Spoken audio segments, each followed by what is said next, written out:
ઉત્તરાખંડ કેદારનાથ યાત્રા 3 દિવસ માટે બંધ રાખવામાં આવી છે। હવામાન વિભાગ દ્વારા આ ક્ષેત્રમાં ભારે વરસાદનું રેડ એલર્ટ જાહેર કર્યા બાદ આ યાત્રા 3 દિવસ માટે બંધ રાખવામાં આવી છે। જિલ્લા વહીવટી તંત્ર હાઈ એલર્ટ પર રાખવામાં આવ્યું છે। તીર્થયાત્રાઓ અને સ્થાનિક લોકોએ સુરક્ષિત કરવા માટે વ્યવસ્થા કરવામાં આવી છે। કેદારનાથ આવનાર તમામ યાત્રીઓ માટે એડવાઇસ જાહેર કરવામાં આવી છે। એડવાઇઝરમાં શ્રદ્ધાળુઓ વિનંતી કરવામાં આવી છે કે હવામાન વિભાગની ચેતવણી ધ્યાનમાં રાખીને તમે હાલમાં યાત્રા કરવાનું ટાળો।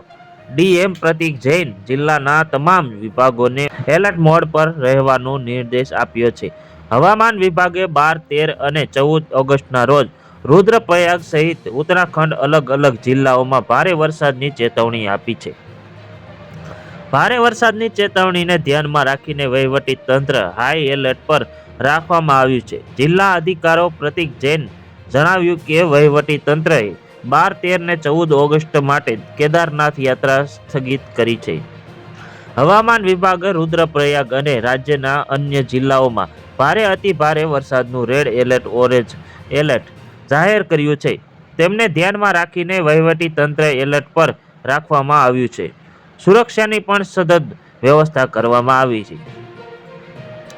જિલ્લાઓ અધિકારી પ્રતીક જૈન જળાશય પાસે રહેતા લોકોને સુરક્ષિત સ્થળો પર જવાની અપીલ કરી છે। તેમણે કહ્યું કે નદી જળ સ્તર પર સતત નજર રાખવામાં આવી રહી છે।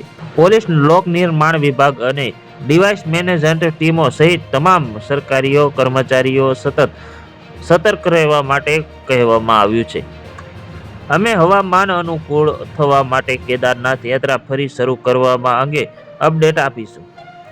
તો તમે અમારી યુટ્યુબ ચેનલ ઉપર નવા છો તો લાઈક કરી દેજો, શેર કરી દો અને સબસ્ક્રાઇબ કરવાનું ભૂલતા નહીં, જેથી કરીને અમારા નવા વિડીયોની નોટિફિકેશન તમને મળતી રહે।